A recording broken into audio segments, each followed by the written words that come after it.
데살로니가 전서 1장 10절 말씀 다 같이 한 목소리로 받들도록 하겠습니다. 또 죽은 자들 가운데서 다시 살리신 그의 아들이 하늘로부터 강림하실 것을 너희가 어떻게 기다리는지를 말하니 이는 장래의 노하심에서 우리를 건지시는 예수시니라. 아멘. 하나님께서는 그 진노하심을 통해서 하나님께서 의와 그 진리와 사랑을 이루시고 하나님 나라를 이루시기를 원하십니다. 그렇기 때문에 하나님께서는 그 진노하심을 통해서 죄를 멸하시고 죄와 사망의 종로로 타는 우리들을 구원하시고자 하십니다. 그래서 이 하나님의 진노를 하심을 통해서 나타나는 가장 중요한 하나님의 역사는 바로 우리 죄와 우리를 분리하고 수 있도록 하나님께서 역사하신다는 거예요. 왜냐하면 하나님 죄와 사망의 권세는 하나님께서 용납하실 수가 없습니다. 그런데 문제는 우리가 죄와 사망의 종이 되어 있기 때문에 하나님께서 우리에 대해서 죄와 사망에 대해서 진노하실 때에 그냥 이렇게 그것을 심판하시면은 우리가 다 멸망하게 된다는 것이죠. 그러면은 이 악한 권세에게는 오히려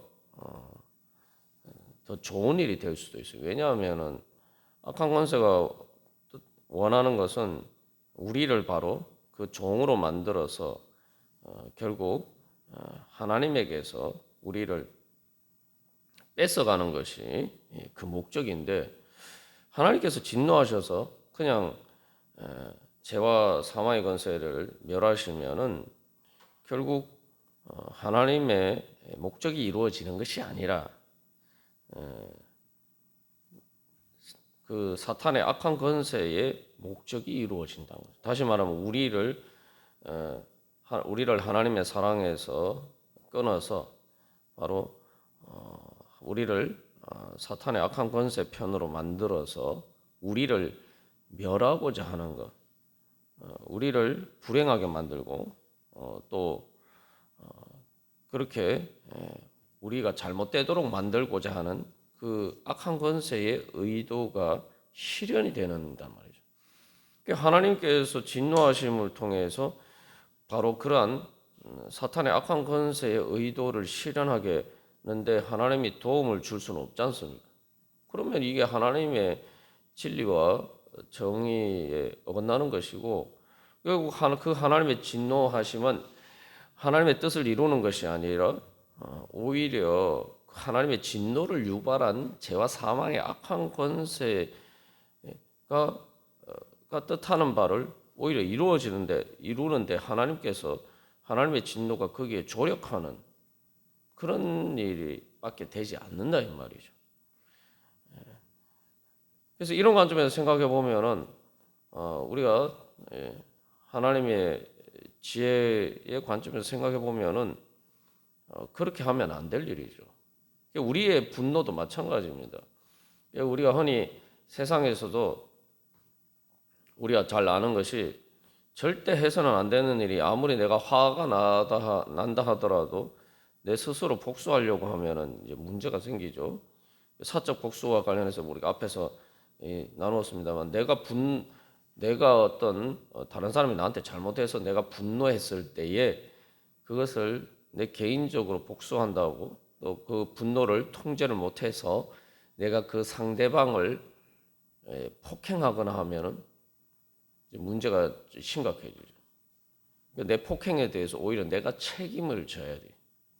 그러면 오히려 내가 그 상대방에게 합의를 해줘야, 내가 그 상대방에게 합의금을 물어줘야 된다거나 그 상대방에게 내가 처벌받지 않도록 해달라고 또 오히려 빌어야 되는 그러한 불상사가 생기게 돼요. 사회생활할 때 제일 중요한 것 중에 하나가 이제 기본적으로 내가 아무리 화가 나도 내 분노를 폭행과 같은 그러한 법의 선을 넘는 방법으로 이렇게 해소하려고 하면은 이제 문제가 돼. 그러니까 오히려 그렇게 하면은 상대방이 나의 분노를 유발한 그 가해자에게 더 좋은 일을 한단 말이죠. 사실 내 뜻대로 안 돼서 내가 분노했는데 오히려 그 분노를 표현함으로써 오히려 나에게 이익이 되는 것이 아니라 오히려 나의 분노를 유발한 그 상대방에게 오히려 유리한 결과를 가져온단 말이죠. 하나님의 입장에서는 그렇게 하실 수가 없는 거죠. 그러면 오히려 이게 더 분노하고 더 억울한 상황이 된단 말이죠. 그래서 하나님께서 진노하실 때에 하나님께서는 제일 먼저 하시는 일이 그래서 이 죄와 우리를 분리하시는 바로 그 일을 하시는 거예요. 그래서 죄와 사망의 사탄의 악한 권세는 멸하시고 우리는 구원하심으로써 오히려 그 하나님의 진노하심을 통해서 하나님의 뜻은 실현이 되고 사탄의 악한 권세는 그 모든 의도했던 것들이 다 실패하도록 헛수고가 되도록 하나님께서 일하십니다. 그렇기 때문에 이게 이제 시간이 걸리는 문제예요. 그러나 그렇게 해야지 하나님의 의도가 실현되고 사탄의 악한 권세가 멸망하게 됩니다. 그렇기 때문에 하나님께서는 오래 참으시고 하나님이 어떻게 보면 하나님이 진노하심 얘기하면은 우리의 인간의 분노에 비춰서 잘못 생각하면은 보통 사람들이 분노한다 이렇게 할 때는 참는 거하고 정반대되는 그런 이미지를 가지고 있죠. 그러니까 내가 못 참으니까 분노한다 우리가 이렇게 생각하는데 하나님의 진노하신다 하나님의 진노에 대해서 구약 성경에도 많이 나타나는데 그러면서 동시에 또 하나님은 오래 참으신다. 오래 참으심이 하나님의 성품으로 표현되어 있단 말이죠. 그게 사실 모순되는 것처럼 보이지만 사실은 그게 모순되는 것이 아니라 하나님은 진노하시기 때문에 죄와 사망의 악한 권세를 제대로 멸하시기 위해서 그 하나님의 목적을 이루시기 위해서 이제 오래 참으시는 것입니다. 그래서 오래 참으시는 것은 우리가 그것도 오해하면은 하나님이 사탄의 악한 권세를 죄와 사망의 권세를 그냥 내 대해서 오래 참으신다 이렇게 생각할 수 있지만 하나님이 오래 참으시는 것은 그것을 그냥 그 불의를 용납하시고 오래 참으시는 게 아니 하나님이 오래 참으시는 것은 우리에게 기회를 주시고 우리가 그 죄와 사망의 악한 권세와 우리 자신을 분리해서 하나님이 그 죄와 사망의 악한 권세를 최후의 심판의 때에 멸하실 때에 우리가 그것과 같이 멸망받지 않도록 우리에 대해서 오래 참으시는 거예요. 그러니까 다시 말하면 우리가 회개하고 돌아와서 구원받을 수 있도록 우리에게 기회를 주시기 위해서 오래 참으시는 것이지 죄와 사망의 악한 권세를 대해서 그것에 대해서 오래 참으시는 것이 아닙니다.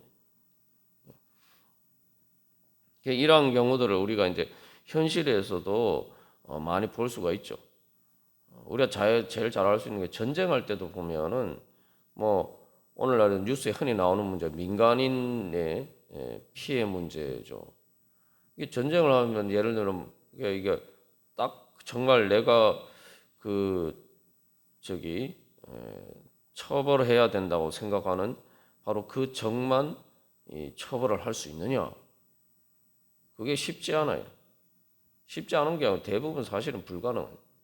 그래서 폭격하거나 이렇게 했을 때 거기 같이 있는 민간인들이 많은 피해들을 입게 되고 이게 사실은 계속 일어나는 문제들이죠. 그래서 이제 실제로 이제 예를 들면 시한폭탄을 해체한다 이런 그런 사안에서도 보면은 중요한 것은 이제 거기에 어떤 선을 제거해야 되느냐. 어떤 선을 잘못 건드리면 오히려 폭발할 수가 있고 그래서 어떤 선을 끊어야 되느냐. 하나님은 다 아시죠. 하나님은 다 아세요. 그런데 문제는 그것을 끊는 것은 내가 해야 되는 거예요. 내가 그 죄와 사망의 악한 권세와 연결이 되어 있기 때문에 하나님이 가르쳐 주시는 대로 우리가 그것을 끊어야 돼. 그것과 우리 자신을 분리시켜야 돼. 근데 여기에 이제 우리가 시간이 걸리는 거죠. 그리고 많은 경우 또 우리가 하나님을 믿지 못해서 그것을 자꾸 내 자신처럼 끌어안고 있을 때가 많단 말이에요. 그래서 뭐 수술할 때도 마찬가지죠. 우리가 뭐 수술하는 것도 가만 생각해 보면 그 뭐 금방 이렇게 할 수 있을 것 같은데 수술하는데 왜 시간이 많이 걸리겠습니까? 그게 뭐 예를 들면 암세포를 이 암 그런 종양을 이렇게 제거하려고 할 때 그게 뭐 그냥 손으로 집어넣어서 막 끄집어내면 되는 게 아니잖아요. 정상적인 조직과 다 이렇게 얽히고 설켜 있죠. 이게 그걸 제대로 정상적인 조직을 최대한 보존하면서 그게 피해가 가지 않으면서 그 암세포만 제거해야 되니까 이게 시간이 오래 걸리는 거예요. 그게 마찬가지입니다. 그래서 이 하나님께서는 바로 그런 식으로 그 하나님의 진노하심을 문제를 해결하시고 그렇기 때문에 하나님께서는 우리에 대한 말 그대로 심판을 최후의 심판 때까지 유보하시는. 우리가 또 현실적으로 우리 자신에게서는 우리가 또 우리 육신이 죽을 때까지 하나님이 그 심판을 유보하시는 거예요. 그러면서 우리에게 기회를 주시는 것입니다. 그렇기 때문에 이제 예수님께서 하늘로부터 강림하실 것을 기다리는 삶이 어떤 삶이냐? 뭐 여러 가지로 우리가 이야기할 수 있지만 한마디로 이야기하면은 내가 죄와 사망의 악한 권세와 내 자신을 분리하고 예수님과는 점점 예수님을 사랑하고 붙들므로써 예수님과는 연합하고 그게 바로 예수님을 기다리는 소망으로 살아가는 삶입니다. 그냥 막연히 기다리는 게 아니에요. 내가 그 하나님이 나에게 주신 그 시간 동안 내가 어떻게든 하나님이 죄와 사망의 악한 권세를 멸하실 때 나도 같이 끌려가면 안 되잖아요. 그죠? 나도 같이 끌려가면 안 돼. 그러니까 그것과 내 자신을 자꾸 이렇게 분리하고 끊어야 돼. 내 자신을 이제는 그래서 예수님과 연합함으로써 예수님을 사랑하고 예수님을 붙드는 가운데 거기에 그게 진짜 내 자아다. 내 자신이 진짜 거기에 있다라고 고백하면서 갈라디아 2장 27처럼 그런즉 내가 산 것이 아니라 오직 내 안에 그리스도께서 사시는 것이다 라고 고백하는 것처럼 내가 예수님을 이제 붙들고 예수님을 붙드는 대신에 또 죄와 사망의 악한 권세와 연결되어 있는 모든 것들을 하나씩 제거를 해나가요. 그래서 하나님께서 최후의 심판에 그것들을 멸하실 때에 내가 그것을 아직도 내 것처럼 내가 내 친구처럼 또 내가 사랑하는 것처럼 내가 그것 붙들고 있다가 그것과 같이 끌려가지 않도록 그것과 내 자신을 절연하는 그러한 일들을 계속 해 나가야 되는 거예요. 그게 하나님을 사랑하는 것이고 그래서 하나님을 섬기는 게 마음과 뜻과 목숨과 힘을 다해서 하나님을 사랑하라 이렇게 얘기했는데 결국 하나님을 사랑한다는 것이 바로 그런 것이죠. 그게 하나님을 섬기는 것이고 그게 예수님을 기다리는 소망으로 살아가는 것입니다. 그래서 어떻게든 나는 예수님과 연합하여서 예수님과 하나가 되려고 하고 그런 우상들을 버리는 것이죠. 그래서 성경에 우리가 이제 구약에도 그렇고 뭐 계속 이런 말씀을 보면은 하나님께서 이제 경고하시는 것이 하나님이 죄와 사망의 악한 권세를 멸하시는데 우상을 멸하시는데 우리가 그것을 자꾸 이렇게 붙들고 있으면 안 된다는 거죠. 그것을 빨리 내 손에서 놓아버려야지. 그것과 내가 분리가 돼야지. 하나님이 그것을 멸하실 때에 우리가 같이 끌려가지 않는다. 하나님이 최대한 우리에게 기회를 주시는데 그래서 어떻게 보면은 우리의 인간의 육신의 마지막 죽음의 순간이라는 것도 어떻게 보면은 우리가 우리에게 여러 가지 그러한 죄와 사망의 악한 권세의 그러한 통로가 되는 그러한 우리의 육신을 떠나는 것이고 그래서 사실 예수를 믿는 우리에게는 육신의 죽음이라는 것이 바로 죄와 사망의 악한 권세와 우리 자신을 분리시키는, 그래서 구원을 위한 하나의 단계가 되는 것이죠. 우리가 마지막 육신이 죽는 순간에 생각해 보면은 이 분리라는 게 어떤 것인지 알았어요. 왜냐하면 육신이 죽는 순간에는 내가 모든 거 다 내려놔야 돼요. 내가 내려 놓고 싶지 않고 내가 붙들려고 해도 아무것도 내가 붙들 수가 없습니다. 그런데 내가 그런 것들을 붙드느라고 내가 예수님을 붙들지 않고 내가 그런 것들을 붙들고 있으면은 내가 현실적으로 붙들 수 없는데 내 영혼이 그런 것들을 붙들고 있으면은 예수님 대신에 그것을 붙잡고 있으면은 결국은 마지막 죽는 순간에 나는 그것들이 육신의 죽음과 함께 다 내려놓아야 되고, 또한 그것들이 내 육신이 무덤으로 들어갈 때에 나도 결국 바로 그렇게 내 자신이 주님을 따라서 천국에 올라가지 못하고 내 영혼이 천국에 올라가지 못하고 결국은 죽는 육신을 따라서 바로 음부로 내려가는 그런 문제가 생긴다. 우리가 마지막 순간에 내가 해야 될 게 뭐냐? 육신이 죽는 순간에 해야 될 게 뭐냐? 어떻게든 나는 예수님을 붙잡아야 돼. 그래서 이 장래에 노하심에서 우리를 건지시는 예수신이라 이렇게 이야기죠. 그죠? 말 그대로 건진다는 게 뭐 물에 빠진 사람 건져줄 때 어떻게 합니까? 손을 내밀어서 붙잡아 주잖아요. 그러면은 그거 손을 붙잡는 거죠. 우리 육신이 죽는 순간에 우리를 구원해 줄 수 있는 게 뭐냐? 우리를 건져 주실 수 있는 분이 누구냐? 예수님밖에 없다 이 말이죠.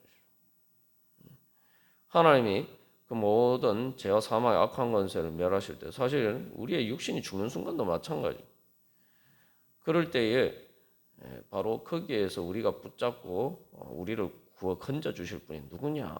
내가 그 순간에 내가 붙잡을 수 있는 게 뭐냐? 예수님밖에 없어요. 우리가 바로 그것을 그 마지막 순간에 내가 예수님 다 내려놓고 예수님을 붙잡는 것처럼 내가 그것을 계속 우리의 삶 가운데서 이 땅에서 살아가면서도 계속 그것을 연습하고 훈련해요. 그게 바로 예수님을 기다리는 소망 가운데 하나님을 섬기면서 살아가는 삶입니다. 하나님께서 그래서 하나님의 진노하심은 오히려 우리에게 그래서 기회란 말이죠. 그래서 하나님께서는 그것을 통해서 결국은 이 악이 참전 그 복수를 통해서 우리가 나눈 것처럼 계속 이렇게 악순환을 만들어내는 그 악순환을 차단하시는 거예요. 오히려 선순환을 시작할 수 있도록 하나님이 우리에게 기회를 주시는 거죠. 그렇기 때문에 그 하나님의 진노하심은 하나님의 선하신 목적을 이루시기 위한 것이기 때문에 바로 제일 먼저 그래서 이 원수를 사랑하시는 바로 그러한 하나님의 사랑으로 나타납니다. 예수님께서 십자가에서 우리를 위해서 자기 자신을 죽기까지 사랑하셨다. 그게 뭡니까? 사도 바울이 고백한 것은 우리가 죄인이었을 때 하나님과 원수되었다라고. 왜냐하면 죄와 사망의 악한 권세가 하나님과 원수란 말이죠. 하나님을 대적하는데 중요한 것은 우리가 그 편에 서 있으니까 하나님의 원수 편에 서 있었단 말이죠. 그런데 여기서 이제 앞에서는 좀 하나님이 그 원수인 죄와 사망의 악한 권세를 멸하실 때 우리가 그 편에 서 있으면은 같이 멸망하는 거죠. 그렇기 때문에 우리를 구원해 주시기 위해서 그 원수를 떠나서 우리가 하나님 편에 붙을 수 있도록, 그래서 원수와 같이 멸망할 수 있도록 하지 않도록 하나님께서 우리에게 기회를 주시는 거죠. 그렇기 때문에 하나님께서는 예수님을 통해서 하나님의 진노하심을 나타내실 때 바로 원수인 우리들을 사랑하시는 바로 그 구원의 은혜로 나타내셨고, 그래서 오히려 이제 우리가 죄와 사망의 악한 권세 편이 아니라 하나님 편에 예수님 편에 설 수 있도록 만드죠. 그래서 어쨌든 중요한 것은 그래서 예수님을 우리가 주님으로 고백하고는 것은 어쨌든 이제 더 이상 우리가 죄와 사망의 앞한 편이 아니라 항상 예수님 편에 서는 게 어떤 것이냐 항상 우리가 그 기준에 따라 살아야 돼요. 그러니까 내 편이면 누구냐, 이 우리 편이 누구냐 이거를 잘 판별을 하나 해야 되는 거죠. 예수님을 주님이라고 얘기하는 거예요. 예수님의 편에 서는 게 예수님 편이 우리 편이라는 거죠. 그래서 우리가 여기서 한 가지 신앙생활하고 또 우리가 살아갈 때 항상 우리의 삶의 가장 중요한 기준, 예수님을 기다리는 소망으로 살아간다고 할 때 가장 중요한 기준은 예수님과 내가 다른 편이 되는 것처럼 느껴지면은 내가 지금 예수님과 반대편에 서 있는 거구나. 내가 원수의 편에 서 있는 거구나. 예수님의 말씀에 대한 불신과 불순종하고자 하는 마음, 그게 바로 예수님과 반대편에 서는 거죠. 예수님과 반대편에 서는 마음, 그거는 내가 죄와 사망의 악한 권세의 편에 서 있는 거예요. 나를 구원하시고자 하는 하나님 예수님을 오히려 대적하는 편에 서 있는 거죠. 그리고 그 편에 서 있으면 나는 하나님의 진노를 받을 수밖에 없는 그런 자리에 서 있는 것이다. 이것만 우리가 사실은 잘 늘 깨어서 분별하고, 그래서 내가 어떻게든 예수님 편에 서야지. 예수님이 내 편이고 예수님이 우리 편이다. 그렇게 한다면 우리가 당연히 예수님을 믿고 신뢰하고 순종하고 사랑하게 되는 거죠. 그럴 때 최후의 심판 때 결국 내 편이신 우리 편이신 예수님이 심판자가 되시니 나는 당연히 구원을 받는 거죠.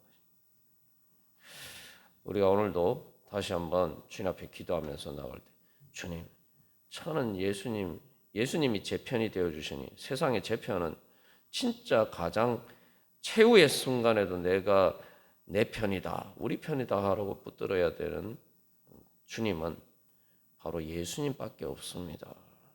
그래서 제가 오늘도 주님께서 제 편에 서 주셔서 저를 변호해 주시고 저를 지켜 주시고 저를 구원해 주시기를 원하시니 제가 그 주님 편에 서서 이제 주님의 뒤를 따라서 주님과 함께 서로 사랑하면서 살아가기를 소망합니다. 주님 인도하여 주시옵소서. 주님 편에 서는 것이 어떤 것인지요 깨닫게 해주시고 주님의 뒤를 따르게 하여 주시옵소서. 우리 함께 기도하겠습니다.